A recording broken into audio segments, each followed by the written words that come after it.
No. We'll do it live. Fuck it. Do it live. I'll write it and we'll do it live. Fucking thing sucks. Hello. How's everybody doing out there? Peasant chat. That's right. I wanted to start it a little differently because YouTube changed some of the what do you call it? Some of their swear word patterns. They said if in the first 7 seconds you don't have a swear word in your shit, and if you don't use it egregiously throughout the video, they can monetize your stuff. So a lot of you has noticed that I started reposting. I am not doing anything exclusive on Rumble yet. I said I never would, but every single one of my videos was starting to get the yellow tag of limited monetization for simple stuff like the F word, the S word, stuff like that. And I wasn't saying egregiously. And only about 4 days ago that they finally revised that. So I said, okay, let me start the show differently. Let me start the show with a song or something, because if I start with the Bill O'Reilly clip, he immediately says the F word twice. It gets kicked back and all the work we've done goes away. And I get basically not demonetized. They don't take the money away. They basically don't push the video properly, in my opinion. So that'll probably be the new intro, and for the time being, until I can think of something a little more snazzy that doesn't have a lot of swear words in it, that is a good time. So let's say hi to the sponsors and thank you very much for keeping the disco ball rolling. That's right. We got Ultimate Header, DNA High Performance. Everyone. Oh, let me move this stuff around. We got DNA High Performance, DNAHighPerformance.com. They got me some stuff for the CR1, and it got it like really fast. So thank you very much for that. Ultimate Header, UltimateHeader.com. Jim Browning and the guys making the best headers in the industry, period. Calamar's Transmission. Finally got a bunch of cores. A lot of transmissions coming your way. 2 Auto Solutions. Rami Zaidan, 2 Auto Solution. I'm waiting for the export, puppy. Let's go. Peasants. We're going to be giving away 2 cold airs probably next week. I got to work it out with Nick King. The Parts Farm, PartsFarm.com. If I was ever going to do like a kit car or anything, I'd probably get everything through Parts Farm, because why bother sourcing it on Facebook Marketplace or shit like that if they're just going to dig you around? And finally, Domagot Cookies, DomaGotCookies.com, DomaGotCookies_LLC to get you some diabetes. All right, let's say hi to the people. We'll talk some peasant stuff about Florida is now the capital of drag racing. Florida is the capital of the United States. I'm sorry. Freedom, drag racing, no state tax. It's a good time. You can come here. Good weather all around. A little rainy in the summer and muggy, but at the end of the day, it's probably the best state to live in terms of freedom and racing, car laws, and you really can live your life here as long as you can afford to, because it is not cheap. 2000 MCR, I'm Hung Solo, TJ Sikorsky, Slow Sean, Tony Dominguez, Minibike, Madman, Wesley Stewart, More Pews, More Booze, Cluster, Dunn, Monty Rogers, Coyote Kelly, Andrew Stotts, Monty 540 again, The Wolf, EPA says good morning everyone, Mike Jones, JD Swag, Angel Montero, Melissa says morning, Whipple 50, Turviate, Sam Super, Donkey Mac, Whippled again, Shad's World, Shad, Terrell, what's up, brother? Gregory, Nick G, 5 Liter Beater, Rocco, Zioli, D&G Brandon, Enrique, Salinas, Cito, Infamous S550, Modless, Abdullah, Al-Kahili, Hula Hala, what the fuck? Abdullah Al-Kaibari, Abdullah Abdullah Al-Kaibari. Is that like the Mike Smith of your country? Jared Wells, Evil Twin, I think he's the hot sauce, isn't he? I'm not sure. Steven, Joe, Daniel, Moo Mustang, Minibad Batman, Ben Galley, Bruce Willis, James Williams says, what's up, folks? Peter Chow, B Lightning, John Lucas, Mod List. This is not a paid question. Skip this, says Nitrogen Bias, Ply, Nat Jew, TT Boss 302. Good morning. Finally catching a live while deployed. T56 is off to get built to power King Daddy Twin Turbo Boss 02. When I'm ready, back to get the tune to rip Lund for the win. Okay, so a lot of stuff to cover, but we wanted to talk about how ridiculously popular drag racing is in Florida. I know a lot of Texas boys will say, no, for sure Texas is better. Cool. So this was, in the last 2 months, this is what has happened here. The World Series of Pro Mod, stupidly packed, ridiculous, and it's going to air on CBS Sports. That was in Bradenton Motorsports Park. Streetcar Takeover, Bradenton Motorsports Park. Lights Out is in Georgia. I get that, but that's kind of local-ish. It is in I forget the name of the city where it's at, but it's in Georgia, Valdosta. We also had NMRA. We got Streetcar Takeover, World Series of Pro Mod, the Gator Nationals. Okay, Gator Nationals are going on down in Gainesville. Now, obviously, you got FL2K, and you got a whole bunch of other stuff, but Florida is open for racing. My area is kind of on the bougie side, and it's being overdeveloped, in my opinion, especially west of me. Orlando is going to start experiencing that same stuff. Bradenton is going to start experiencing that same stuff. So I think we got a good 3 to 5 years before shit goes downhill big time, and then we're going to lose it. But for now, if you saw the size of the Gainesville, if you, in my opinion, Gainesville's a way better track than Bradenton. But what Bradenton has going for them is probably their advertising. They probably do a better job of getting better events there. But look at the amount of people here, guys. This is massive. Gainesville held the Florida 2K race this year, and it is a massive track, massive concession stands. Massive bleachers. They added extra bleachers over here. Bleachers are packed. This was during qualifying. So it was really cool to see the Gator Nationals come up here, and the people totally respond to it. The amount of people were ridiculous. So it's literally the capital of drag racing right now. I don't care what Texas says. Texas probably has more street racing stuff, but let's be honest. Texas 2K is a street racing hub.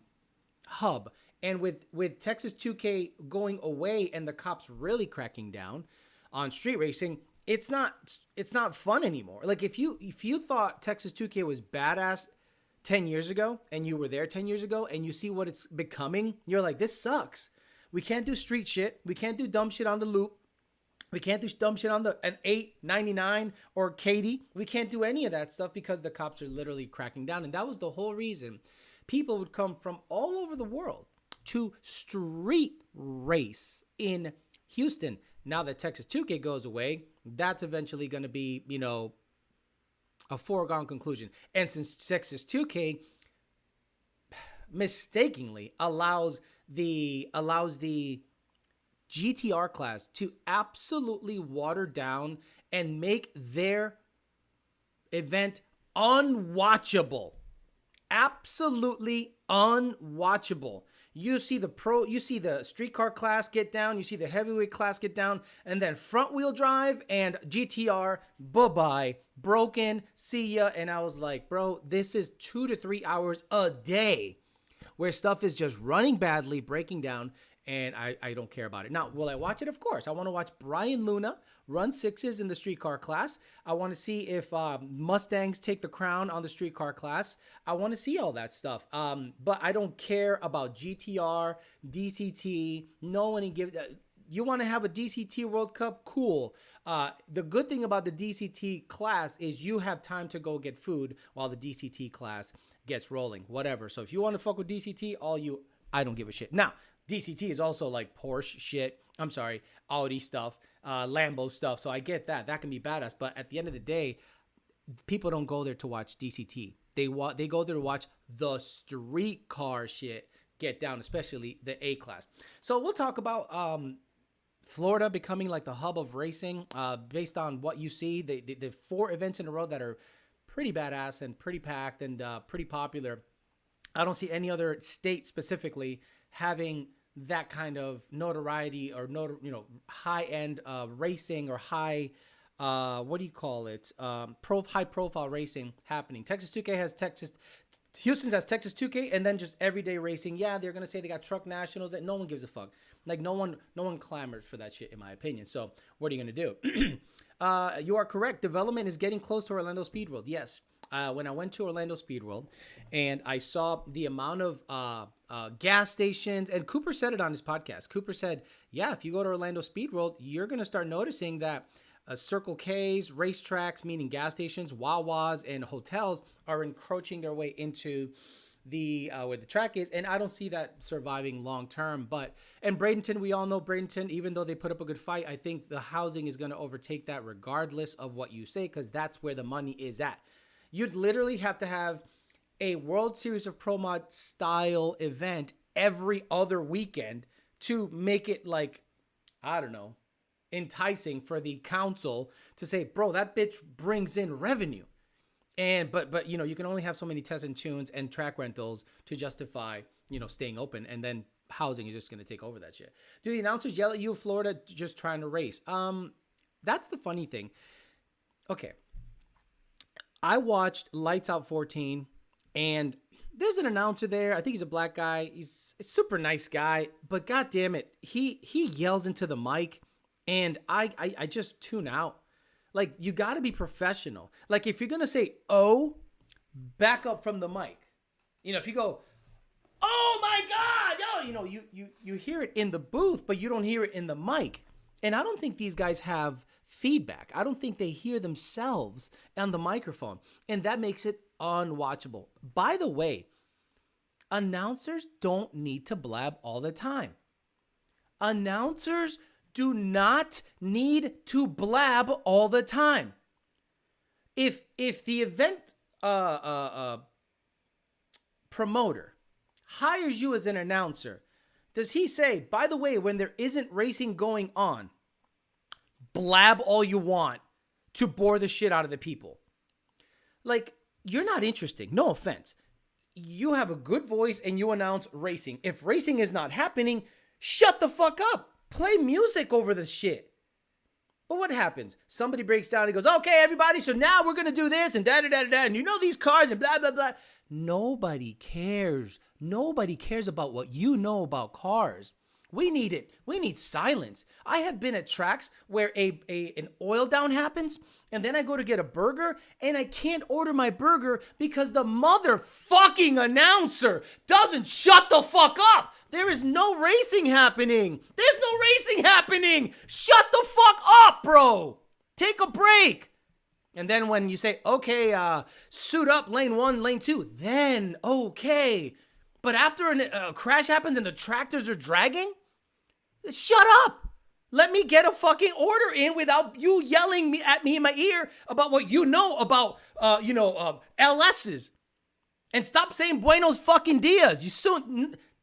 10% of people give a shit about that shit, bro. Everyone else just wants to watch racing. Oh my God. I can't go there in person and have a good time. These guys think that we want to hear them talk all the time. Shut the fuck up unless racing is happening.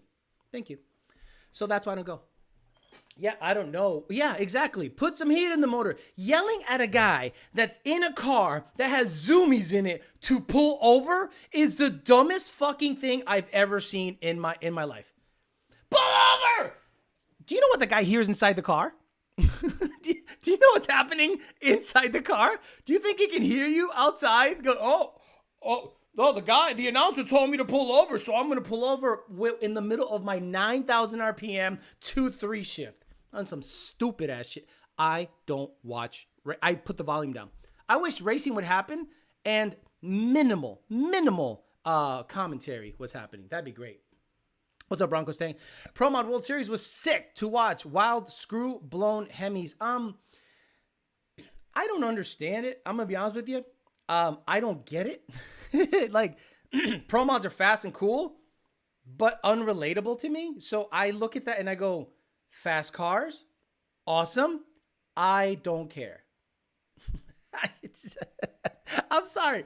I can't relate to it. Like, I look at a pro mod car and it is as relatable to me as a pro stock or fuel car. It's as relatable to me as a pro stock or a fuel car. I don't care. I want a car that looks like it can drive on the street, gap. I'm going to be honest with you guys. If it doesn't look like a street car, and I'm not saying, 4 wheels and a plate, that is, to me, that's not a street car. A street car to me is something you can drive anywhere and everywhere. Okay? AC, wiper, a car that belongs on the street in all conditions. Oh, Alex, that's stupid. That is my definition of street car. You can literally take a top fuel dragster, shove a VIN on it, put it on pump gas, and drive it down the street. That does not make it a street car. One of my biggest pet peeves on street cars is the front end. The front end. When the tires are sucked into the middle, like you have a racecraft front end and they're sucked in, I'm like, I don't care. You might as well have a rail car at that point. I don't care.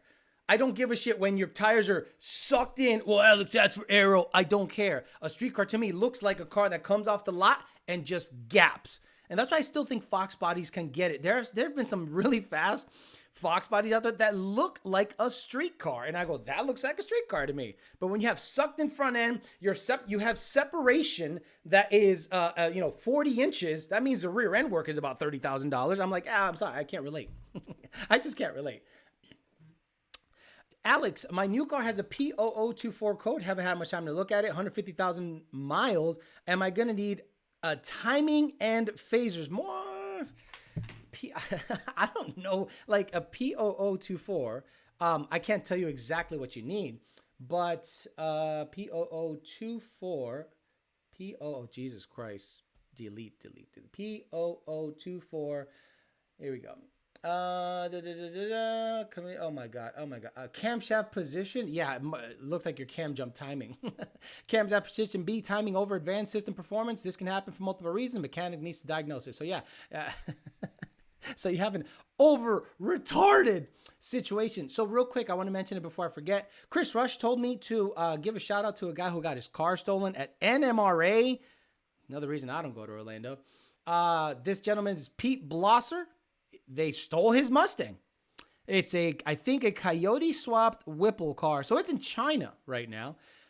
So if anyone knows where Mr. Blosser's car is, or if you're a Puerto Rican in Orlando that stole it, please return it. That'd be nice. The guy probably worked really hard and it's blood, sweat, and tears. So I wanted to give that a quick shout out because I said I would totally forget. Just call it the CVT class. Duck's event was better with the announcers. Oh yeah, was better with the announcers?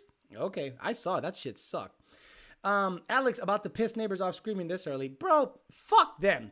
This area is full of some lazy ass motherfuckers. Let's get to work.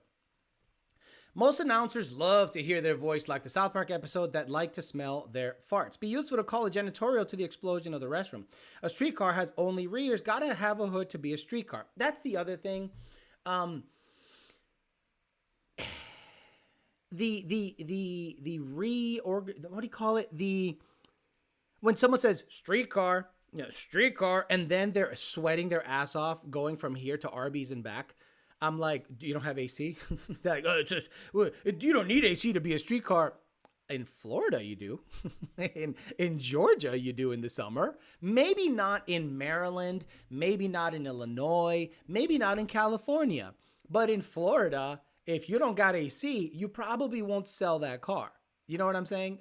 Typically, like my Fox body's getting worked at Thunder, and they're almost done. They got everything done but the manifold sealing to the block because it just spews oil by the distributor because of the Ford has a really shitty design when it comes to the manifolds, and John Dock talked about it on one of his videos where you have to goop a 1/4 inch of goop in the front and the back where the manifold seals to the block, and it's just a nightmare. And I just was done, and I'm like, you do it. You do it. Charge me, and I'll be happy to do it. World Cup is my favorite drag event, hands down. I wish they duplicated that more times this year. Venues, masterclass, and running a successful event. Others should take note. I don't understand how World Cup runs so smoothly with so many cars.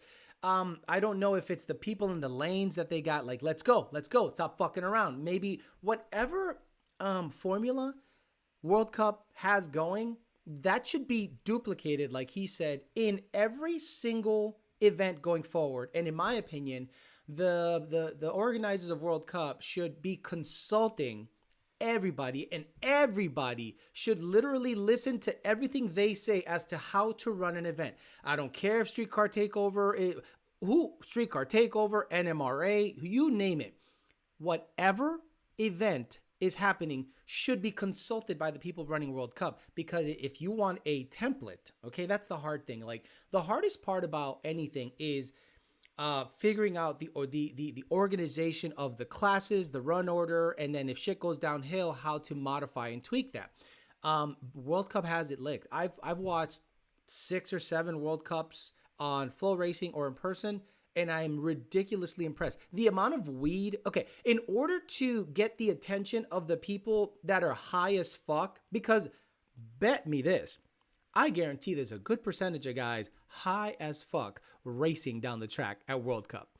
Like, it is impossible for you to make me think that no one that is driving a car down the track at World Cup isn't high as fuck because of the amount of weed at that event.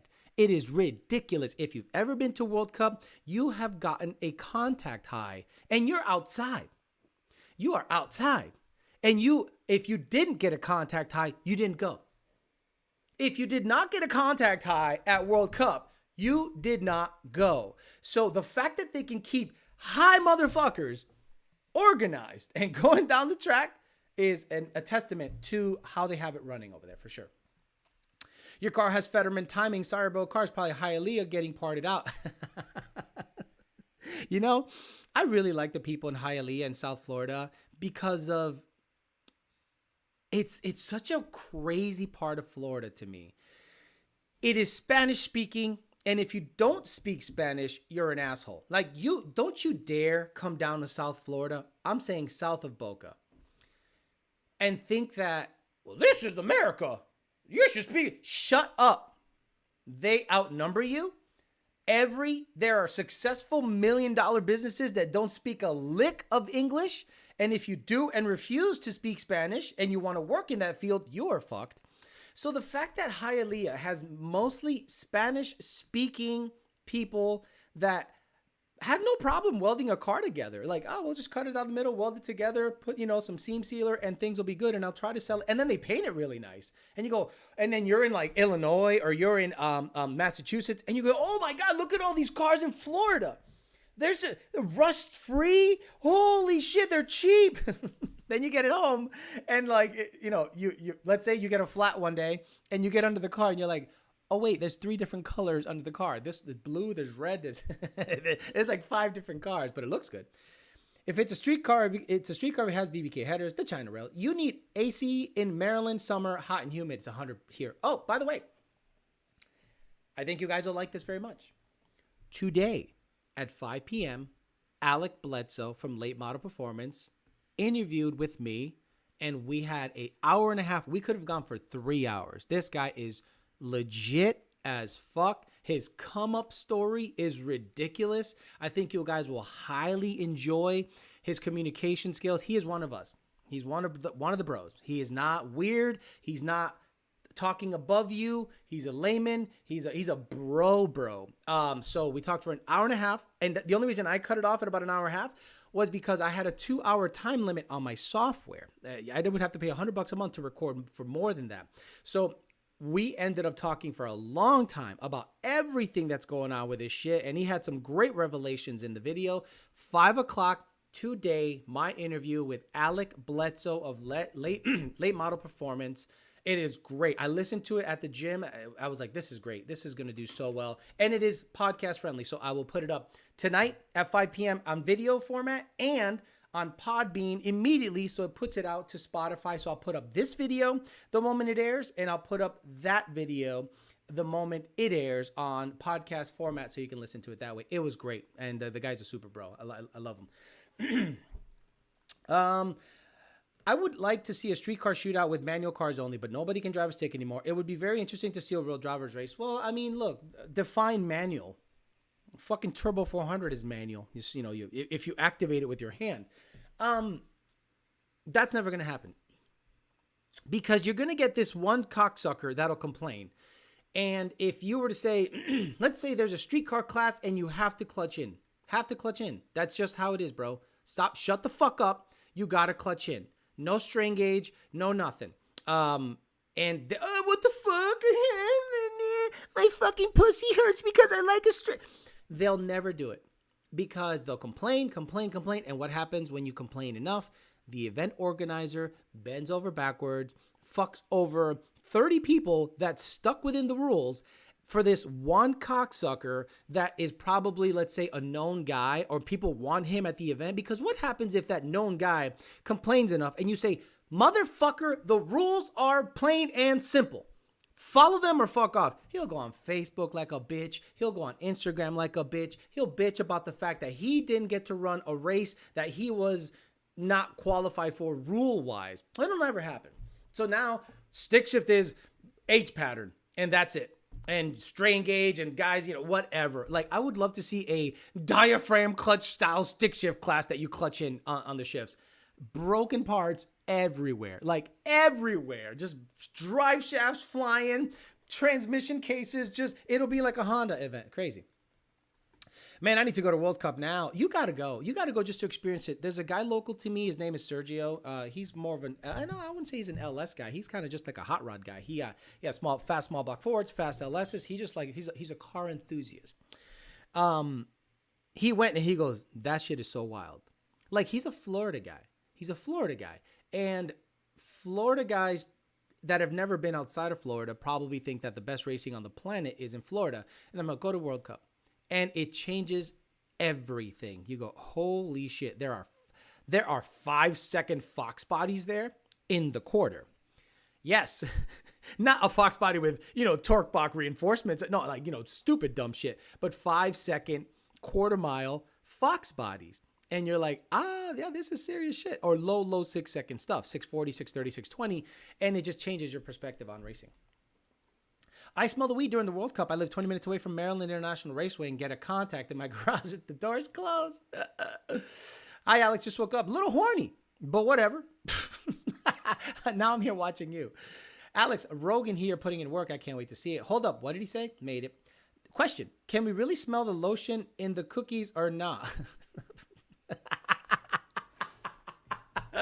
If you did, that would be bad QC. I'm going to take my YouTube channel and leave. Exactly.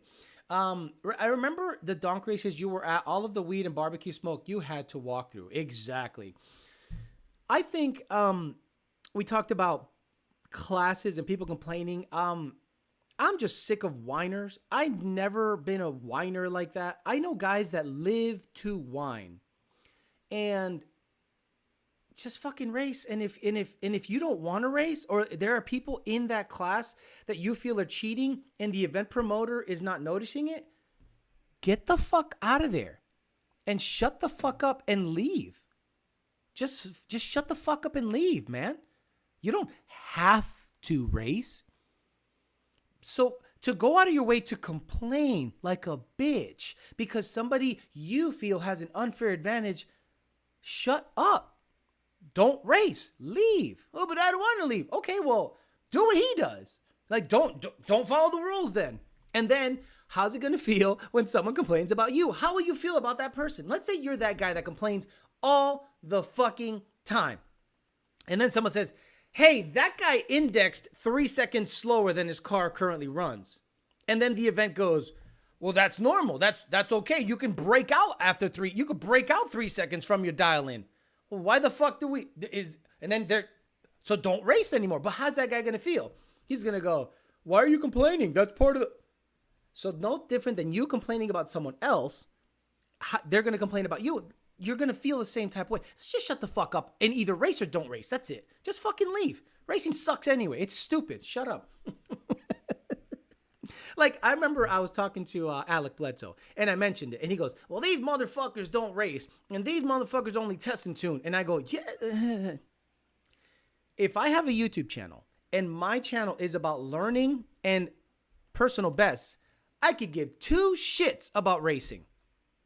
2 fucking shit. Look at what happened to Joe Steele at Streetcar Takeover one year. He stages, stops there, gets on the 2-step, car doesn't move. Gets a red light. I would have been like, fuck this. You're like, really? The car didn't move. Or you can't rerun it. Racing's racing. So because of a timing, fuck that. I'm going to go to a test. I'm going to go to a track rental and say, I'm just going to go for personal bests. No different than if you're lifting weights and you say, well, I want to see if I can bench 325. And you work your way up to 325 and then you get 1 rep in and you're happy. Doesn't mean I have to join a weightlifting meet. Doesn't mean I have to do a powerlifting meet. I don't give a fuck about measuring myself up against anyone else if I have personal bests in my best interest if I have a YouTube channel. I don't give 2 shits about racing. To me, racing is whack shit because there's so many variables, the cheating, the rule bending, the promoters bending over and getting it way up the ass by popular people that they want at the event. I'm done.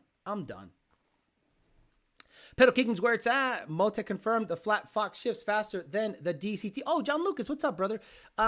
Wait, Motec confirms that the Flat Fox shifts faster than the DCT. But, John Lucas, is he kicking in? I think he's kicking in. I think he just leaves his foot to the floor and yanks back on a gear on the Flat Fox. I'd love to see a data log of that. Just pow, pow, pow, pow, pow, pow. The DCT, to me, sounds fast because of the spark cut. John Lucas, and he understands that.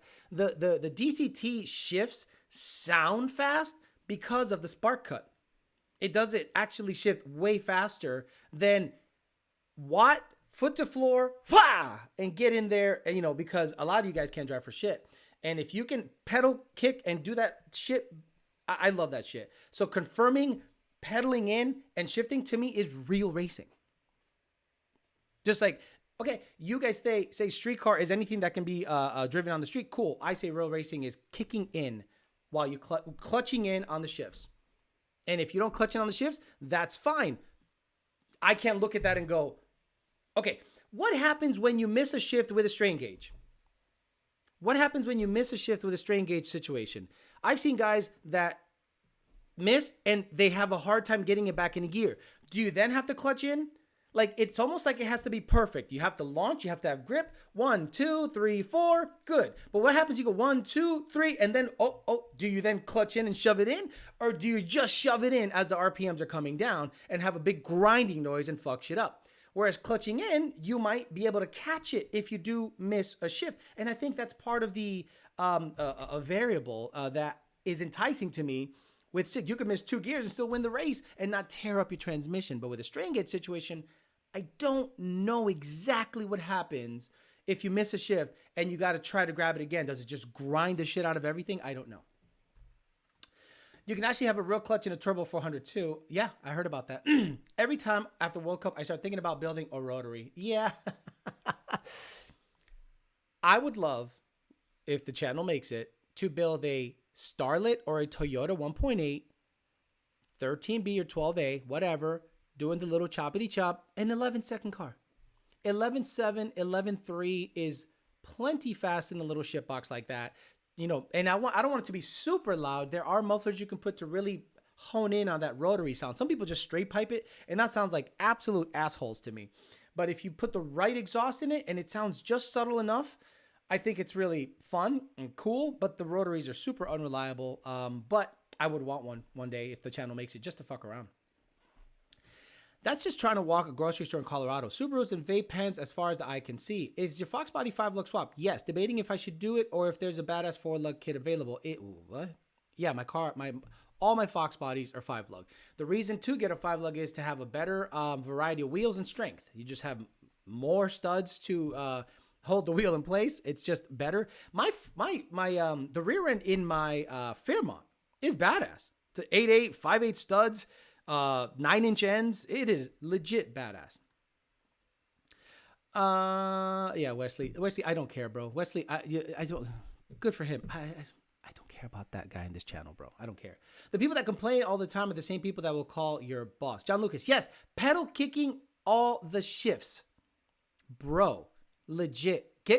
When the Flat Fox comes out. By the way, where we're talking about Fat House Fab, one of their techs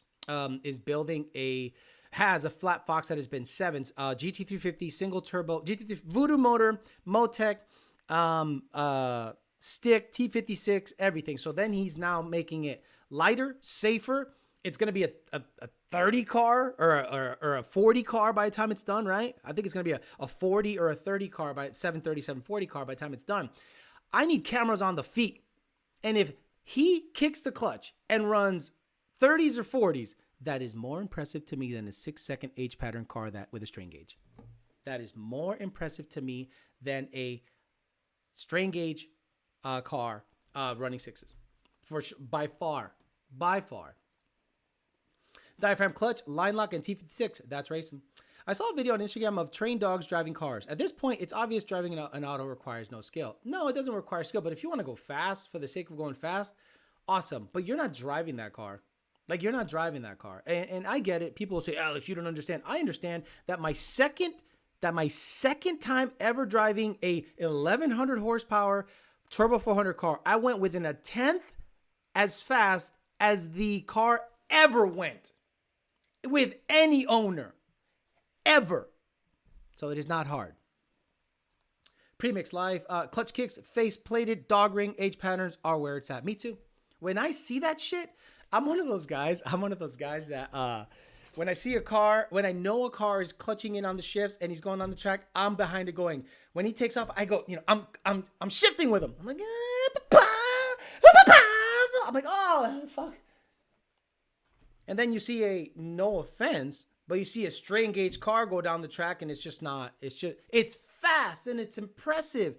But I look at it just like I look at it. And again, I'm not saying these cars are pro mods, but I'm saying in terms of relevance to me, I see a pro mod go down the track. I don't go, holy shit, I can't wait. No, I just go, yeah, it's cool, but I can't relate to it at all. Yes, please build a rotary. I'm not building a rotary. I am not building a rotary. I am buying a rotary already done. I am not one of these guys that's going to sit there and when do I have the time to build anything? Like my sole focus right now is to make money doing this. So I'd rather buy something that is built already from some Puerto Rican in Orlando that's a rust-free 0.8 and I can just chippity chop and maybe upgrade it along the way, but I am not building any rotary. Fuck that shit. Skip to 156 pedal kicking pro shot. Did you send me a link? Did you let me see. Did you send me a link? I think no, you didn't send me a link. I just didn't know if you sent me a link or anything like that. Yes, pedal kicking the shifts. John Lucas pedal kicking. Yeah, I don't let me go. Flat Fox. I just type in Flat Fox on YouTube. Flat Fox goes sevens and he goes skip to 156. There is no 156, so maybe it's another video. Flat Fox World Cup Finals. It's a shame. It is an absolute shame that, listen, guys. This is so shameful that I am blown away by it. A Flat Fox at World Cup Finals running sevens only has 1.4 thousand views. That tells me everything I need to know about the audience. Cause I'm like, are you fucking kidding me? So let's watch the Flat Fox do what I think is real racing.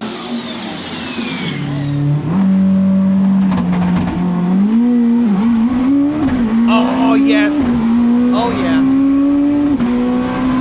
I'm telling you, dude, Mr. Howell, Mr. Fat House Fat People, John Lucas, this is, I'm going to say it, the baddest stick car around. Oh, what do you mean, Alex Grubworm? What do you mean, Alex Granis? What do you mean, Alex? Shut the fuck up. I'm talking Alejandro Flores, clutch kicking ass motherfuckers. This is the baddest motherfucker. Oh, yeah, bro. Oh! Bro, that 3-4. That 3-4 was so fucking money. Listen to that.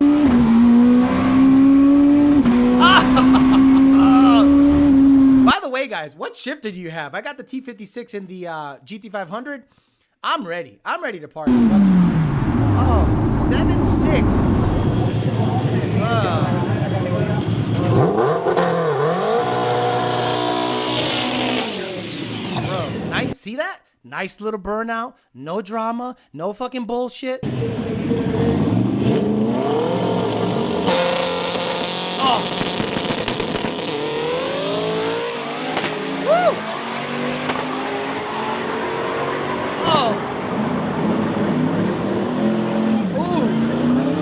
You guys, I love you guys. You guys are great. You guys are great people. I need to hang out with people like you because I need to get away from this bullshit automatic 6R80. No offense. I just got to get away from that shit because it's just whack shit. No offense. You want to do it? Cool. I'll support you. Great. Stick shift in that fashion is where it's at. And it is a shame to me that only 1,400 people see it. Crazy to me. Since we're talking transmissions, why is the 6L90 tuned to rocking size? I don't care. I see Alex building a rotary with O-rings when stacking the plates. Good morning. Dropping a like. Thank you, Stu. Isaac Davila, if you own a rotary, you'll build it. You're right. You know what? You're 100% right.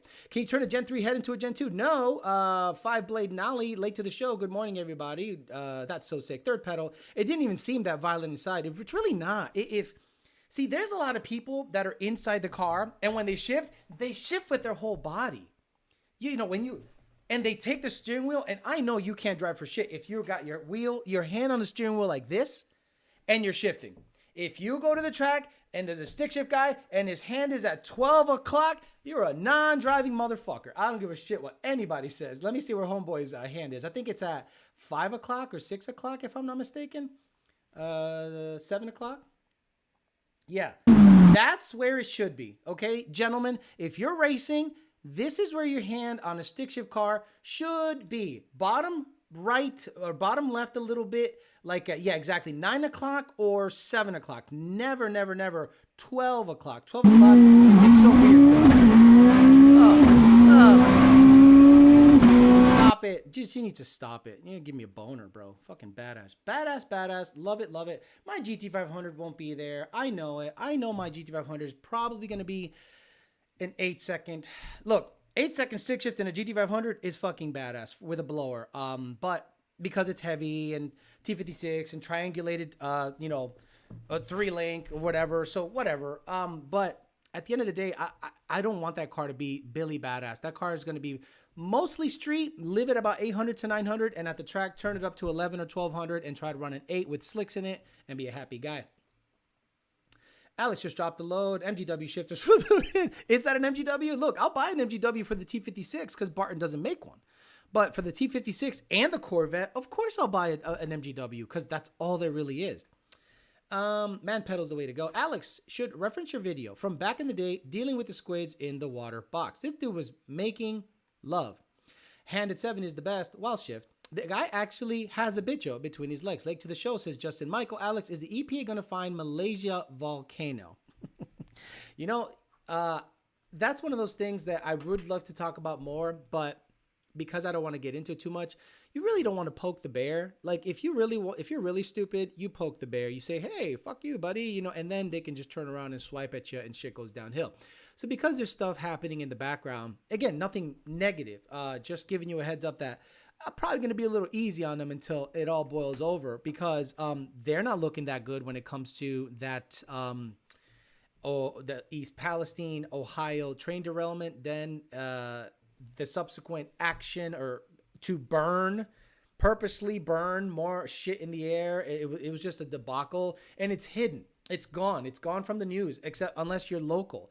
So yeah, it was super bad. So the EPA looks super bad. So they're going to probably be quiet for a little while and they're not going to say anything. John Lucas says, yes, MGW shifter. Okay, so John Lucas, I'm still on deck to get like an RPS clutch. But for now, Bonderburg sent me a stage spec single sintered iron stage. I am not racing it with it, I don't think. I'm just basically going to get it on, get it running. I suspect I'm going to have many clutches to try in this situation, but I definitely want to try the RPS eventually because the car's going to live on a slick tire because I don't want to go a long arm style slipper, black magic, you know, whatever you want to call it, adjustable clutch because it's going to be mostly street stuff. And I guess old school Alex says do that because the last thing I want to do is live under the car making adjustments all the time.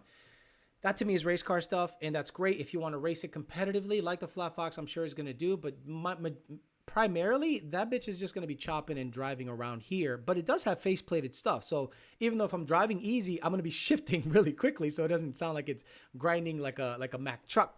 But if the GT500 can go 8s, and the biggest issue I'm going to have with the GT500, honestly, is time to put it together.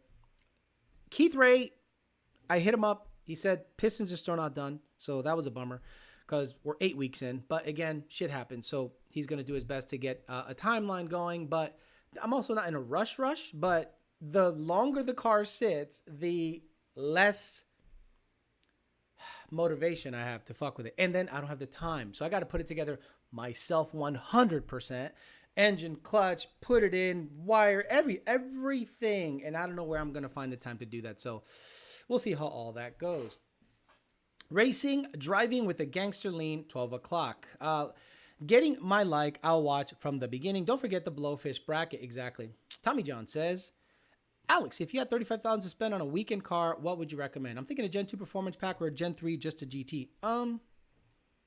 weekend car, something that you want to drive around, reliable, and if you ever want to upgrade it later on, you can. Yeah, it's really tough to beat a Gen 2 car. The Lunds have a black R&D car that probably no one even knows about.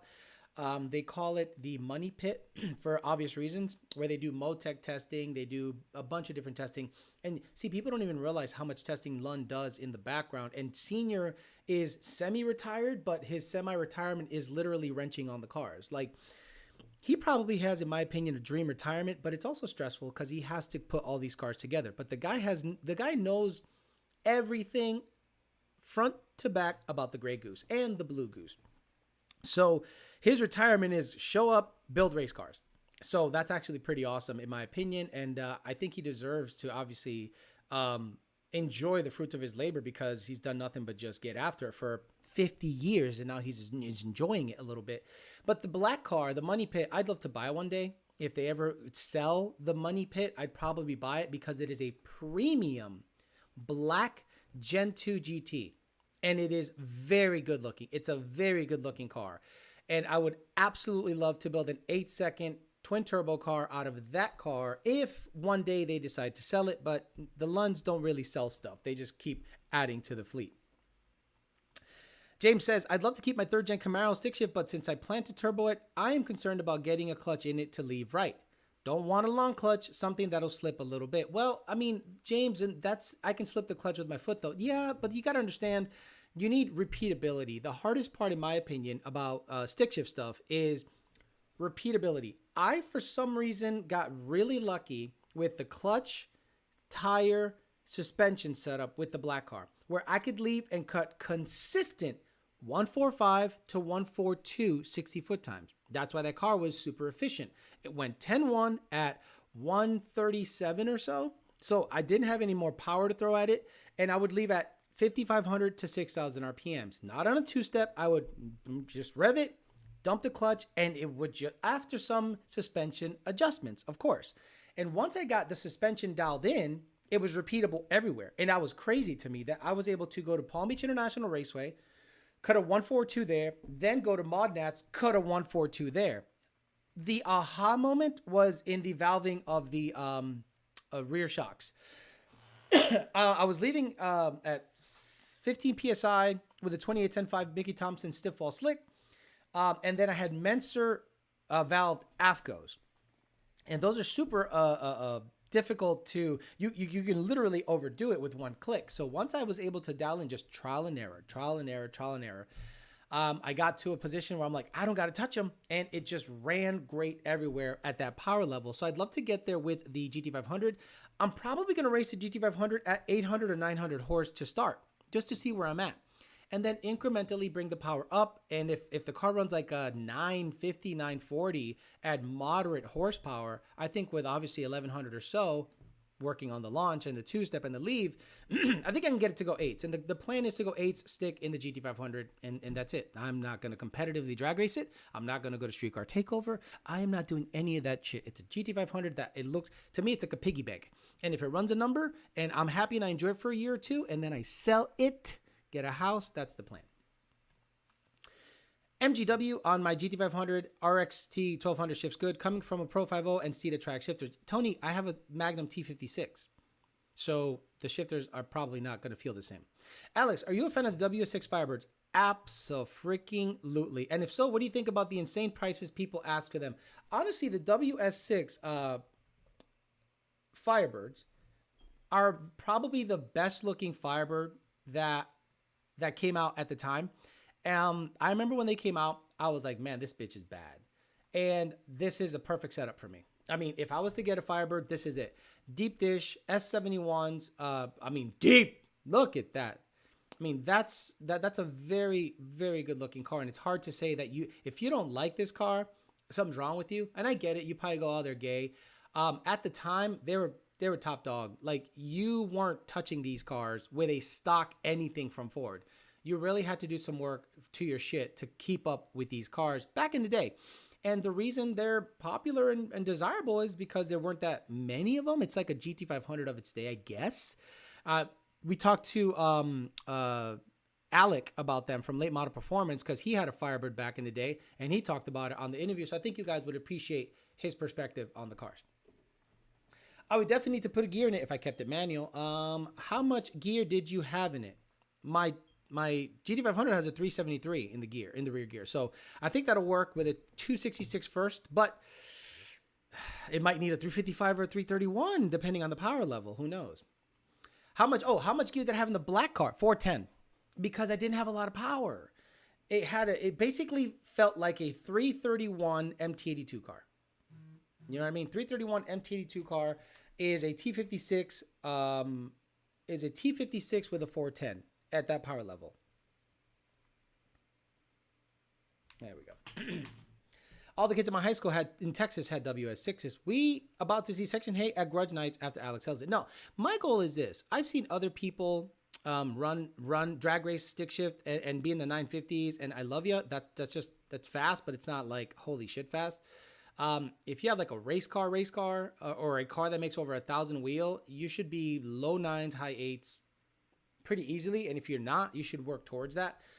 It would be an absolute failure if I couldn't ever break into the 8s with an 11 or 1200 horsepower GT500 to the rear wheel. So the plan is get the motor in. Hopefully everything goes well with the motor. I'm going to put the Whipple on it first. I'm not going to put the TVS on it first. I'm going to put the Whipple on it first. And I want to see what the apples to apples is with pulley sizes and stuff like that. It's going to be, after I break the motor in, it's going to be dyno session just to get everything broken in properly and dialed in terms of power. Probably not going to see more than 20 degrees of timing ever because it's going to be 12-to-1 compression. We have to verify timing on it. So anyway, by the way, put a one up in the chat if you actually like the whiteboard series. A lot of people that like to learn like the whiteboard series that I'm putting out there, and I could make 40 videos on whiteboard stuff. And again, I'm trying to get you content while I can. It's just time is limited, and I'm not just going to film the Corvette doing something when I have done nothing new to it. The Fox body is going to come back soon. The GT500, there are no news because Keith Ray is still building the motor. So I can't give you more Cadillac Escalade videos. I can't imagine what I can give you for that to make you like it. So that's why I'm supplementing it with the whiteboard videos, showing you shifts, converter lockup, timing, and fuel trims is next. Fuel trims is going to be next. So we did commanded shift points. We did converter lockup. We did knock sensors, and now we're going to do fuel trims next, and that'll probably air Monday or Tuesday, but I want the Alec Bledsoe video to have some lead in time so that he can get the best views possible. Thank you very much. Everyone's just kind of saying 111. Thank you. I appreciate that. Yeah, it was, I like doing it. I'm good at it. I can't believe that I'm actually good at explaining something, but that because I understand it so in depth, I can explain it simply. And maybe other tuners out there will say, well, that's not exactly right. I don't have to be 100% accurate. All I have to do is teach the layman something. And if I'm teaching the layman something, I've done something right. The whiteboard content is great. Thank you very much. Awesome. Kevin Samuel's birthday tomorrow. Man, God damn it. The Godfather passed away a while ago. And he literally wrote the template for Manosphere stuff in a calm, professional way. So yeah, Kevin Samuels, rest in peace, man. That guy, he's missed because now you got some fuck ass motherfuckers making shit ass content and dudes are suffering because of it. Because men are easily impressionable. I don't know how many people watched the black car content and the white car content because the white car sold a lot of ESS kits. Like the moment I made 795 horsepower on a stock fuel pump and 260 GT, people were like, wait a minute. I thought you needed E85 and da-da-da-da-da. And I'm like, no, look, let's take a different approach here. But obviously I was out of fuel system. And then I said, okay, Alex, are you going to spend $2,000 on a fuel system, $1,500 on labor, or hours of you doing it? And then for what? And then I just didn't want to blow the car up. And I'm like, I can cash out and do well with the GT500 and further that thing. So I think I did that. But it sold kits. The ESS was supposed to come out with an F-150 kit, but they had some design changes, and I just couldn't wait any longer. So I got myself a tow pig Escalade, and I was like, okay, that's good. There was someone that said I should call it Escobar. I'm like, that's pretty good because it is kind of like a drug dealer car. Draggy the Escalade, that'd be funny. Can you explain the implications of running an engine without oil? It's not, you don't really have to like, you don't need science behind that. Hi, Alex. What's the goals for the Fox body? Goals for the Fox body is 10s NA and 9s with nitrous. Goals for the Fox body, 10s NA, 9s with nitrous on an old school small block forward setup. That's it. 10s NA, 9s with nitrous. And if I paint it, make it look halfway decent, she can go too. Because look, I love it, but we need new content. The Fox body stuff is great. I love that car. But I also understand that you can go into a rabbit hole of just money pits and projects. And the last thing I need is three cars in a garage that all need about $100,000 worth of work. You got to be smart with your shit. Next, whiteboard talk should be gear ratio. Yeah, no. I'm just going to confuse you guys because that requires really solid math. And the way I would explain it would be with really solid math. A lot of you guys, no offense, probably wouldn't understand. Not that I'm the smartest guy, but the way I would explain it would be so dumbed down that I think it'll confuse you more. So that's one of those things I probably stay away from gear ratio wise, honestly. Unless I had a animation, the whiteboard wouldn't do it justice. Draggy the Escalade. Oh, come on. You really want me to draggy the Escalade? It's on 93 octane right now in a stock tune. My fear is if I beat the shit out of that truck, that it'll break on me. But it is quick. I actually got on it the other day. I'm like, I drive that thing like a grandma because I want it to last me a long time. 5-Blade Nolly says, I keep going back and forth between a Gen 2 GT, a Boss 302, and a WS6. People are asking Gen 2 money for the Firebirds, though. But there's a reason, though. Like, there's a reason. Like, how much, guys, put on the chat how much my 14 GT500, let's say I get it done, T56, 1100 horse, because it already made 1100. So let's say a stick 1100 horse. And it's got a TIG Vision roll cage, TIG Vision parachute mount, TIG Vision ice tank. You know, it can be driven on the street, registered, has, 2-inch American racing headers, How much would you pay for that? I know what I think it should be issue, but I don't think I'll get it. But I put on the chat how much you think I can get for a 8,000 mile GT500 deep impact blue with those mods. And then find WS6s that they're tune friendly because it's LS stuff, right? It's not LT, first generation LT. It's LS, right? Isn't it LS 1, 2? I don't know. I don't know shit about those cars. Any recommendations for a Gen 1 Coyote swap? I have a Gen 2 F-150 motor and want to get a manual transmission. Not sure how to build it. Well, if you get a Gen 2 F-150 motor, you're going to need a Gen 2 control pack, right? You're going to need a Gen 2.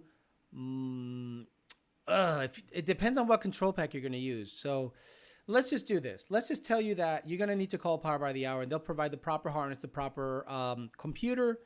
But the Gen 2 F-150 motor, I treat it the same exact way as a Gen 2 Mustang motor, just with a little less compression. That's it. 10-5, I think, or something like that, or 10-1.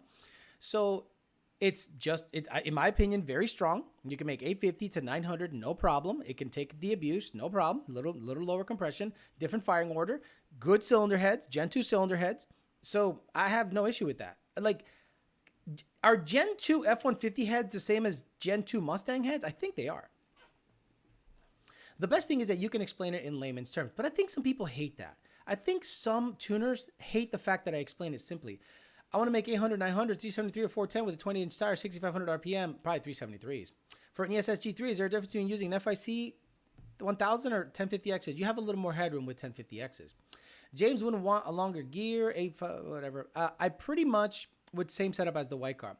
Topig, you definitely helped me a lot, says Mofler. I'm pumped for NA Fox build. I think a blow-through carb setup would be dope on the Fox. Yeah, me too, but that costs a lot of money. A lot of money. Keep the whiteboard videos coming. I'm going to do 2 today, and then I'll release them during the week. I'm going to have a video probably every day this week, guys. You understand? Every day this week, I'm going to have a video. Alec Bledsoe today at 5, an hour and a half interview, this video, and then Monday I'll release another whiteboard video, Tuesday talking shit, Wednesday whiteboard video, Thursday YDBT daily, Friday whiteboard video, or Corvette, Mustang, whatever happens. But I'm gonna have a video every week. Anyone who would tell you the first whiteboard video is an OG. Anyone who can tell you which was the first whiteboard video is an OG. So someone says 80K or 75K. Chef Boyer D's Nuts says 60K, 65K, 70K minimum. To the right person, 90K, 80, 65. Okay, I'm right there with you guys. 65 to 70 is right. 65 to 70 would be awesome. But on the high end, yeah, 80. But I don't think no one's going to pay 80 for that car. And I understand that. So 65 to 70K on an 8-second proven GT500 combo would be badass. It has 8,000 miles because of the Turbo 400. No, it has 8,000 miles because it has 8,000 miles. I didn't drive that car on the street that much. I literally didn't drive that car on the street that much. Alex, can we 3D print, use some teaching aids for the gear ratio class? Nope, no thank you. I don't want to be that intense. It's just layman's terms easy. I don't want to be that intense. LS1 in the WS6, thank you very much. I hate time changes. Don Lucas says, I sent the YouTube link to your email of the 1400R GT350 with an RPS clutch running mid-8s. You should be able to do that with your GT500 easy and have your car still enjoy while street driving. Thank you. Man, you're a good guy, bro. This guy has helped in ways that you probably don't even know about. You said you emailed it to me? I don't see it anywhere. So can you, let me make sure it's not in my spam. No, it's not in my spam, but did you send it to ydbtforlife@gmail.com? Oh, here we go. RPS. Oh, okay. So this is an RPS clutch GT.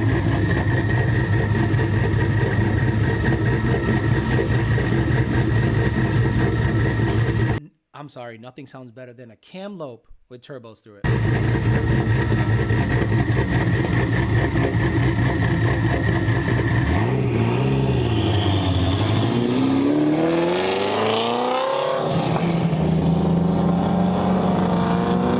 Is first through fourth synchronized on this car still?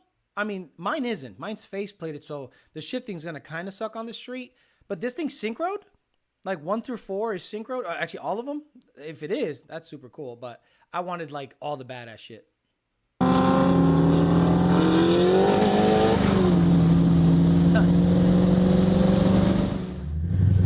Let's get to the track.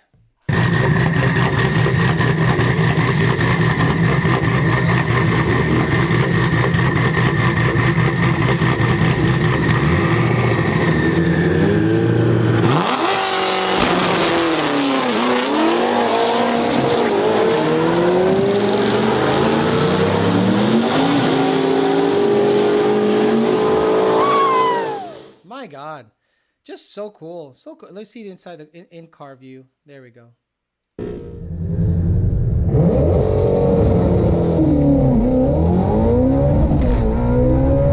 Guys, look at the tack.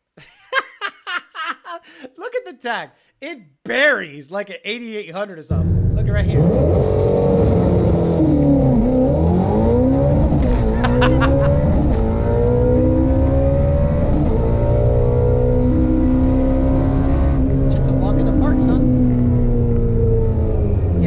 Launch control shit's good shit, and that's my issue, right? You guys have some help with the launch control on the Motec stuff. I'm going to be running a stock OEM computer, and that's going to be a nightmare. So that's why I'm using a slick, not a drag radial. And it's going to be, I'm probably going to tear some shit up, but I know that going in. So we'll see how all that goes with the GT500. It's 100% me. And you know, I don't think you guys can appreciate how hard it is for me to do all this by myself. Whatever. It sounds like I'm complaining or whatever, but I have no help, and I have no help that I can count on. So to be able to do all this up by myself, and if I run that 8-second fucking quarter mile pass, I'll probably fucking cry at the end of the track by myself without no one seeing it. But I'll be like, fuck me. It's just really, really difficult. Do you think wideband lambda would make a good whiteboard video? Shit. Wow, I can get into the weeds on that one. Maybe, but maybe. God, then you get into theory, so maybe not.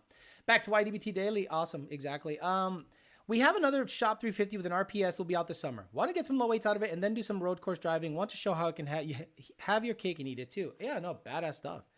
3D printer marital aids. What would you say that the manual swap on the 500 will make it more street drivable? Would the Whipple heat still limit it? I think, okay.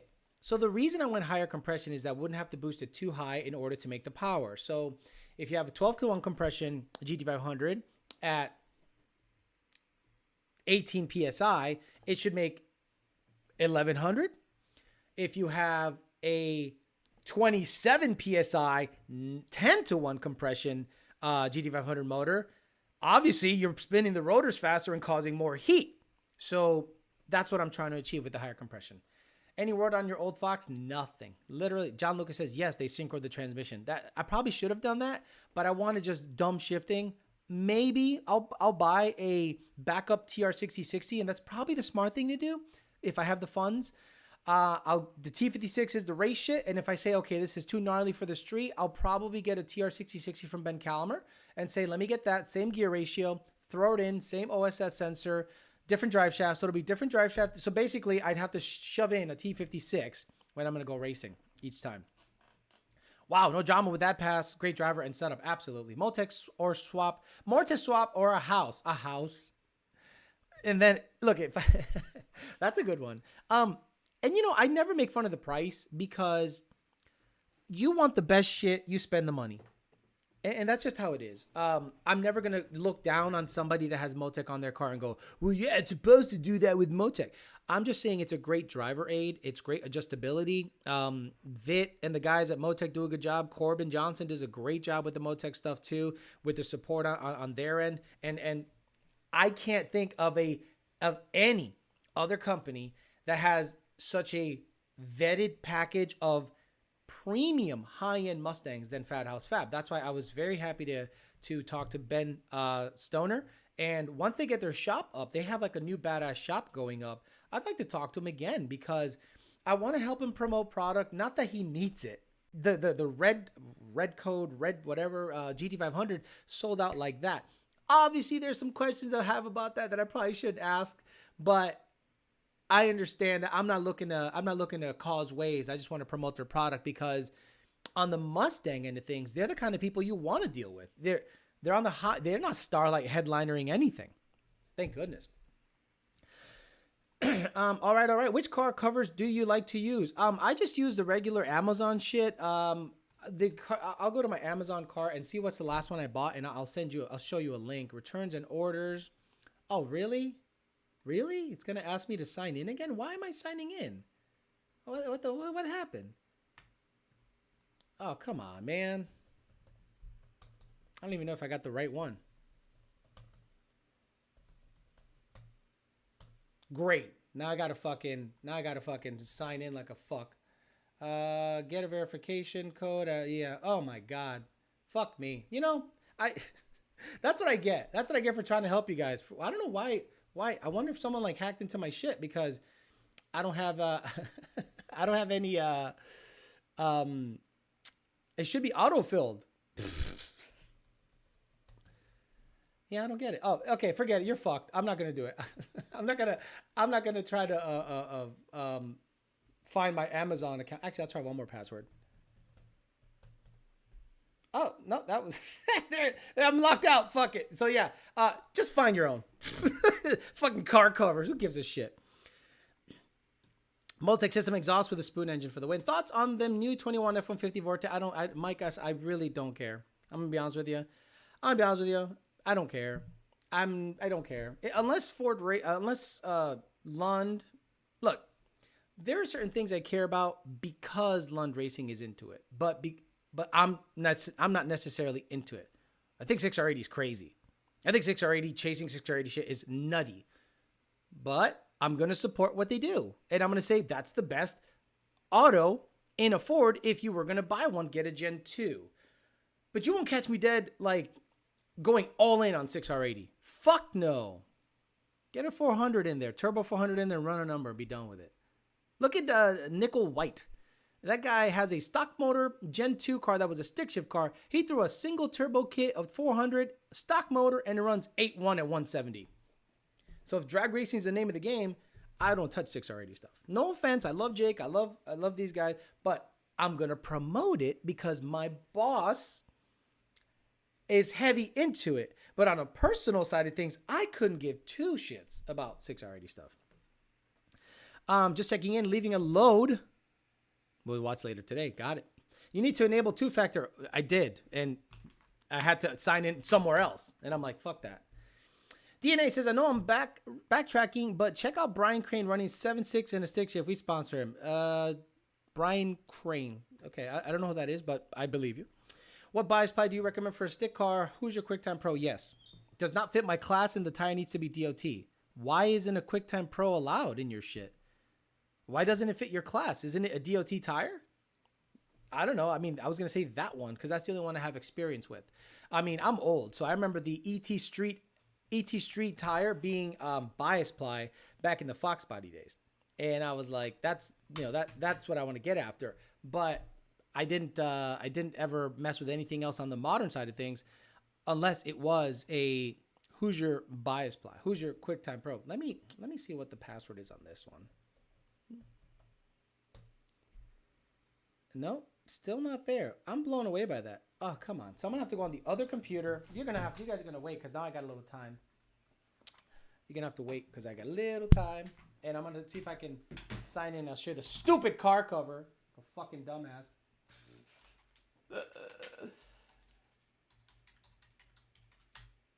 Too many computers, too much shit going on. Where am I? Come on. You know what happens when you have 3 screens and you unplug one? It like reverts to this bullshit that you really confuses the shit out of you. So let me see, Yahoo. Watch the Yahoo not be signed in on this one either. Mail. Come on, hurry up. Let's go. Verification code. Oh, fuck me. Amazon. I don't know what happened. Google must have done some kind of crazy reset that blew my mind. Okay.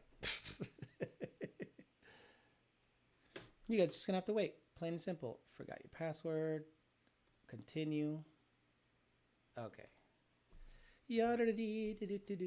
It's a peasant chat, bro. I'm not worried about it. You guys ain't gonna fucking. You guys can just wait. All I'm gonna do is I'm doing this just to show you a stupid car cover. I guess I haven't signed in on Amazon on this computer yet. You know what I mean?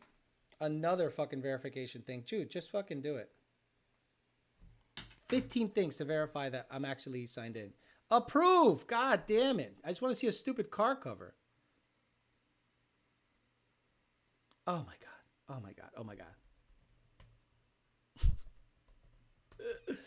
Luckily, I'll do whiteboard series after this to make up for it. Your orders. Okay, so here we go. So this is what I bought in the last couple of things on Amazon. So you guys can see dildos and condoms and all this other shit.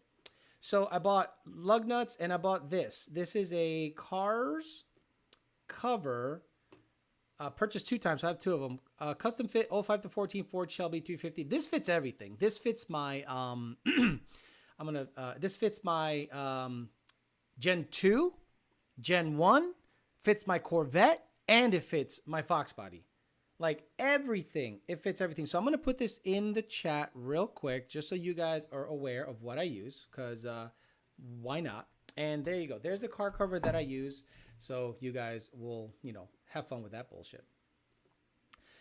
Did you figure out the Escalade has the secret compartment? Yes, I did. It has a secret drug or gun compartment. Pretty interesting stuff. His class is a 10.5 tire. The QTP is 11.5 inches wide. Well, then get the same fucking tire, the right size. Get a 26 by 11.5. What do I going to tell you? I found some buttery Chardonnay Dark Horse at the grocery store. Wine for some peasants. Yeah, so you guys saw that on Ford. What Ford is trying to do now, what they're trying to do is separate their companies as in 3 separate entities for the sake of reporting. Because let's say, for instance, you have a badass commercial truck department, meaning F-250 diesel and up, just kills it, makes good money, badass. But let's say that is masking the deficiencies of the electric car lineup. Well, what happens is if you just put it all into one, it looks bad. But let's say you go, okay, I'm going to section off this, then the regular car shit, then the electric stuff. And then you can say, okay, the electric stuff's doing okay. The regular car shit really sucks. And the commercial truck stuff is doing phenomenal. So then you can go, okay, let's separate it and we'll see where the issue is. We all know where the issue is. The issue is in their gas lineup, and their electric stuff is not even, you don't even sell enough to matter at this point. when the Tesla Cybertruck comes out, yes, it's a goofy looking truck. Yes, it's weird. But if it's nearly as capable as the Model 3, S, X, and Y, Ford is in major trouble because the F-150 Lightning is big money. The Rivian is about to be bankrupt. Rivian is going to come out with SUV. Great, awesome. But if the Cybertruck, as goofy as it is, it's a truck. So you're gonna go, okay, I want an electric truck. Well, what's gonna be the best electric truck?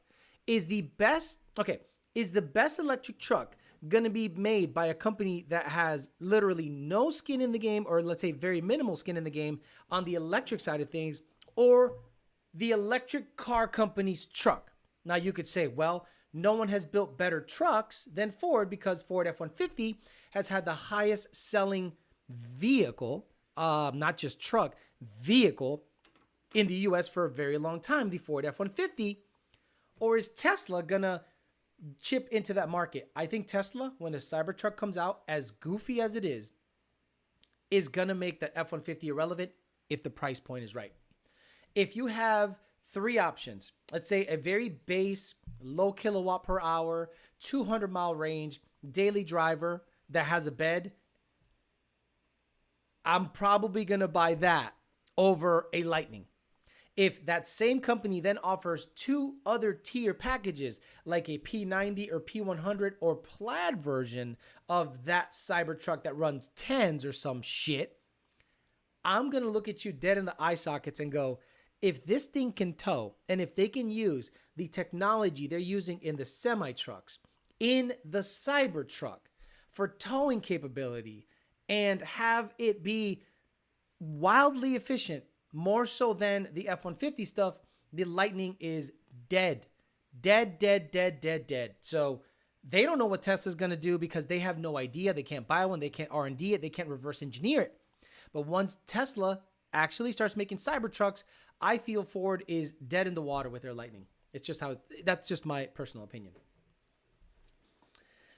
I'll catch the rest later. Got a few more hours in. Got to get a few more hours in get my 80 in for the week. Holla when you're ready for the RPS. Yes, sir. It'll be the spec for now just to get it put together. And the moment I'm ready to go racing, I think I'm just going to go right to the RPS. I know a lot of people say, try out the spec stage 5. I'm like, I'm going to go with the RPS because it seems to be proven. Nothing against the spec stuff. I know that people say, oh, Grubworm went 8-1 with that. Oh, yeah, a 2,900-pound car, turbo car. Good, cool, awesome. I'll get with something that's vetted on heavy combos. Alex, for a daily driver, Gen 2 or Boss 302? Gen 2. Boss 302 is a specialty car. You shouldn't daily drive that. 90% of trucks have empty beds. Should be driving lifted minivans. Gen 2 Premium is cheaper. Cybertruck for the IG clout. Okay, but let's say it's a better truck. Who do you think will make a better electric truck, Ford or Tesla?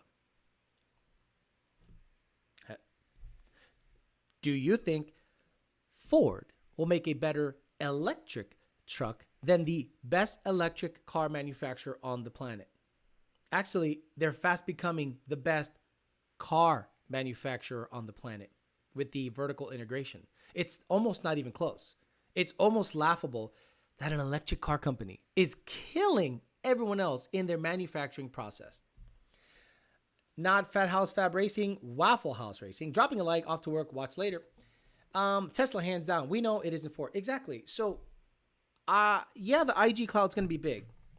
People still, look, aren't you guys blown away that guys that are racing now are comparing themselves to a electric sedan? If you would have told me in 2015 that 1,000 horsepower twin turbo cars or C6ZR1 1,000 horsepower cars or fast LS guys go, fuck Tesla. Dude, that shouldn't even be in your fucking wavelength, dude. They shouldn't even be by your quarter panel at watt, but they are. So when someone has to go out of the way to say, fuck Tesla, my car's faster, I'm like, you already lost. You already lost. You are comparing yourself to an electric 4,500 pound plus sedan. Kill yourself because your shit is on ethanol or methanol, Power Glide or Turbo 400, And the Tesla can go anywhere and have a 400, 300 mile, high 300 mile range. Stop it. You're comparing yourself to the wrong car. You already lost. Ford with the Tesla battery pack. Take that, Elon Musk. Exactly. Hell no, Tesla all day. I think Turvey could make a better electric truck than Ford. People forget Tesla has been around for a while. They are not just some new company that sprung up overnight. Correct. Tesla's been around for over 10 years. Tesla's going to be forced into some bullshit. I don't think so. I don't think so. I think it would be really stupid for like the Federal Trade Commission or the government to step in and tell Tesla anything.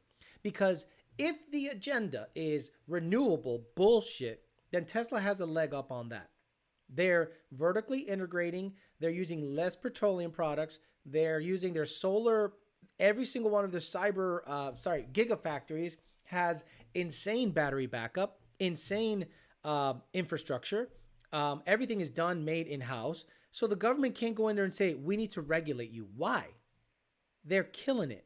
They have, if your agenda is electric bullshit and self-drive, that's a whole nother thing. The self-drive thing, I like it, especially for states like Florida where everyone here drives like a fucking cuck, like a dumbass. And I think that self-drive here would help.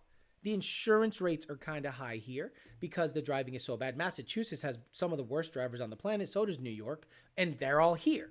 They come here and people from every Canadian on the planet can't drive for shit. They come down to Florida and they, instead of going too fast, they go too slow and hamper traffic. And then they just don't even look at you and acknowledge that they're retarded.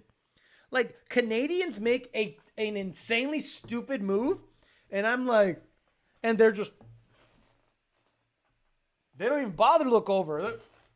No, look over. I'm going to go, hey, pussy. You know, I want you to acknowledge that you suck, but they don't even look sideways to acknowledge that what they did was stupid. That's Canadians for you. How about a King Cobra? My wife's Model X is 6,000 pounds. Silver Surfer says, what's up, man? What are your thoughts on the Caddy after driving it for a few weeks now? It's quick. It averages 20 miles a gallon, which you might think it's not a big deal. To me, it's pretty good for the size truck and the towing capability and all this stuff.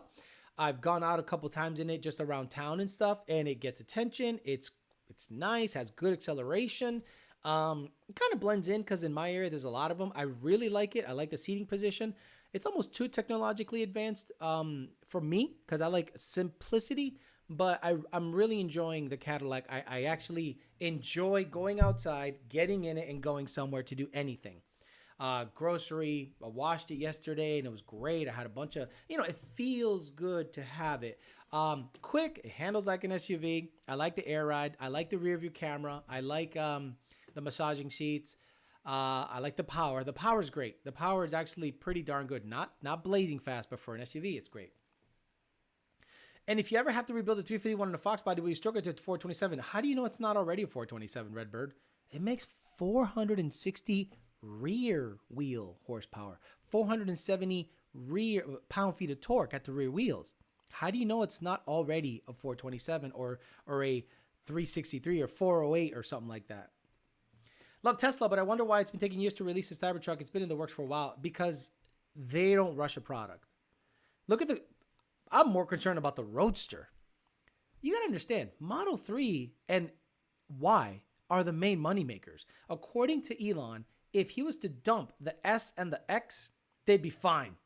He goes, we make the S at a loss and we make the X as like novelty. And there's certain configurations that I wish we didn't even support. But at the end of the day, all they need is the Model 3 and the Model Y. Nobody else really buys the others. Yeah, but if you put a Fox body in the right lane next to a Tesla, it'll drive out of your life. Right, exactly. Like, that's like the dumbest fucking thing I've ever heard on the planet. If you put a Fox body in the right lane next to the Tesla, like it's like, what? It's a sedan. Tesla was into military batteries in the mid-2000s during the war, but we replaced everything with Tesla batteries on the aircraft. Alex has already proved that showing EV crap in the pre-existing chassis just asking for problems. It's called going Ford EV. Alex, lots of peasant questions for me today. Can the Gen 2 handle as much power as a Roadrunner? Yes. I know the Gen 2s are based off of the Roadrunner. What are the actual differences? CNC ported heads, cams are different. Boss cams are different than Gen 2 cams. Phasers are different because they're mid-lock versus the conventional Gen 1 stuff. But at the end of the day, the Boss crank is a more desirable crank. The Boss heads are more desirable. But at the end of the day, you can make max power, the similar max power with both. You're silly, Alex. We can drive in the snow. Get someone from Florida to try that. No, you guys can't drive in the snow. Bullshit. I've been up there when you guys drive in the snow. The first snowfall of the year, there's Subaru Outbacks off in the ditch. The first snowfall of the year, nothing but Subaru Outbacks in the ditch. Stop it. I get so mad when someone is going slow in the left lane holding up traffic. Maybe it's just me. I get stupid mad. Twin Turbo Balls 2 says, I would say the Roadrunner is stronger. No, it's the King Daddy until Predator came out. Gen 2. Dakota made over 1,000 horsepower and it'll live a long time. Just like Gen 2. Just like Gen 2. Same thing as Gen 2. Gen 2 you can make 1,000. Gen 2 has good crank. Gen 2 has good heads. But the Boss has CNC heads and a little bit better crank. But I think it's a wash at the end of the day. Did you see the video where Farley was asked if they would partner up with Tesla? No. Farley partner with Tesla. Let me see. Ford's Farley dies, acknowledges Tesla's lead. That's a long time ago. Take that, Elon Musk. The Verge. No, I don't see anything about him being asked. Tesla stock falls. Everything fell. Fuck it. F4 or 4 ditches for looting cars. Okay, whatever. Yeah, no, I didn't see anything that was newsworthy because according to Google, nothing is there. Have you seen the parody Instagram account for you, Lund? Yeah, I don't know why you guys keep sending it to me. Like it's not even funny. Like if it was funny, I'd go cool. But you guys keep sending it to me as if it's news, and I'm like, bro, it's like a retarded person making an account, and you guys give it. You guys push it. I'm like, it's not funny. Like if it was funny, I'd understand. I'm like, oh, that's actually a good joke. But I'm like, oh my god, it's like a retarded person did it. So I don't even pay attention. As a truck driver, I hate Outback drivers. The real pandemic. I heard you mention a few times that ESS is making a kit for the F-150. You don't know. Stop it. Please stop it asking me about timeline for that kit. I waited a year. No offense to them. I cannot wait long. This channel needs shit now. If you are going to make a part and you want this channel to support it, you need to have it now. Stop it. Stop hitting me up about shit you want me to push if it's not available. Damn. No, believe it or not, D-Rock Fox, depends on who in Florida. The bad drivers here are usually the Haitian drivers or the people from out of state, aka New York, Canada, and Massachusetts area.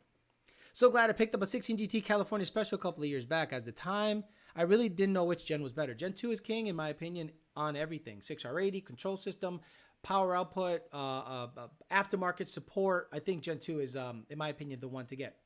DNA says the caddy's beautiful. Good job. Thank you. I appreciate it. I'm not going to do draggy stuff on it. I'm going to be honest with you guys. I'm not going to do draggy on a fucking Cadillac Cadillac Escalade. It's stupid. I just want to drive it and enjoy it. I don't need to show you performance stuff. I can show you tips and tricks, but I'm not going to go racing a Cadillac. That's not the reason I bought the Cadillac, is to race it. It is to tow and daily drive it. The opposite of what you guys want me to do is why I bought it. Ever notice it's usually the Subaru in the fast lane going 20 under the speed limit? Them assholes. Yeah, look, the area here is full of people from the Northeast, and those are usually the bad drivers.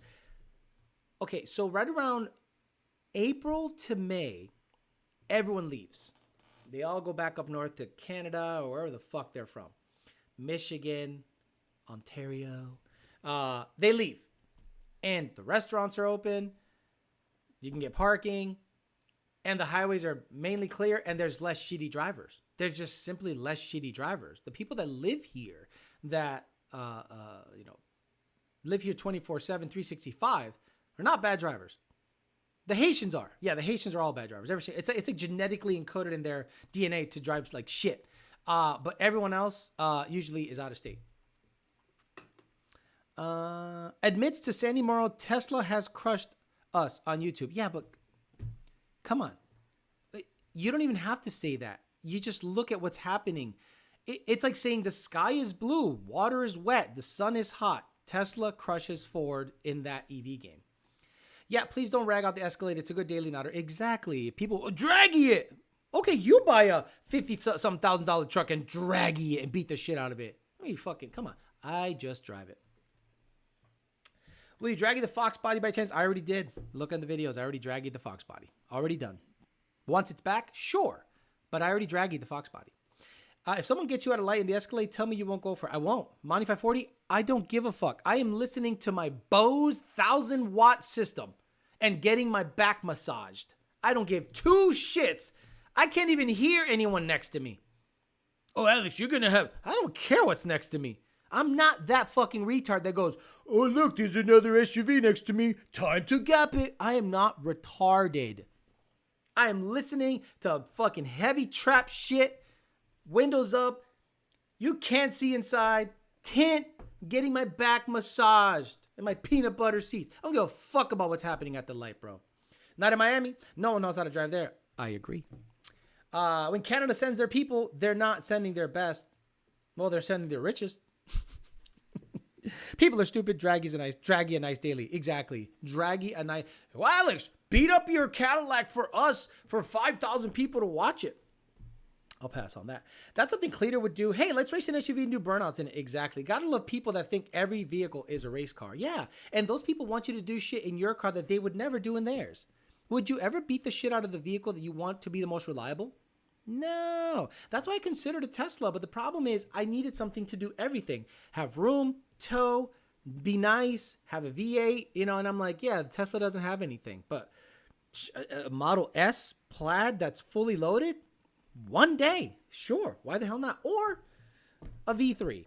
When we talked to Alec Bledsoe, late model performance, about what are the cars that he wants he's like a V3 or a C601 like you have. And I was like, oh, okay, I'm on the right track. So we'll see if I end up with a V3 one day. Then you guys will really think I'm a Chevy guy. But again, these three things that I have, Ford does not offer. Ford never offered a comparable vehicle to the C601. Ford never offered a V8 SUV like the Escalade. Ford never offered a V8 sedan that is badass in modern times like the V3. So you can say I'm a Chevy guy all you want. I'm simply buying the shit that nobody else. Like, who's the other competitor for the V3? Like AMG Mercedes stuff. Will you draggy Tony? Window shaking. Cruise the Caddy. Listen to BDF in the Cadillac. Already did. Got to take the hood off the Caddy and gut it for the Houston peasants. You former coworkers at Taco Bell gonna get jealous of the Escalade. If you're asking Alex to race the Caddy, maybe you should watch other channels. Come on, Alex. If I race my $500 1990 Fox, you can race your $100,000 Caddy. All-wheel drive donuts in the Escalade, please. Exactly. Turvy type. All right, guys. I'm out of here today. 5 o'clock. Please, please, please listen, watch the Alec Bledsoe from Late Model Performance, the owner, tuner, calibrator, everything guy over there. He talks highly of his employees. He talks great about the come up, how he came to be, his favorite cars, tuning difficulties, aftermarket companies, product guy. We talk for an hour and a half, and it's a great time. And I'm going to upload that the moment that becomes available on the Podbean stuff. I already split the audio, so I can make the Podbean stuff really quick, or the YouTube stuff. So I'm going to try to throw it all in there and get you guys as much content. Right now, I'm going to go do 2 whiteboard videos. I'll upload them so that I schedule them probably Monday or Wednesday. So this week, video after video after video. I have 2 interviews lined up. I'm looking to get after it really soon. All right, guys, I'm out of here. Thank you for listening. Watch NASCAR, baseball, whatever the fuck you do on a Sunday. I'm going to get to work because I work more than 40 hours a week. Have a good rest of your day. I'll see you guys Tuesday for talking shit at 8 Eastern Standard Time. But again, today, 5 o'clock, Mr. Bledsoe is going to give us his story on the late model performance things. Have a good rest of your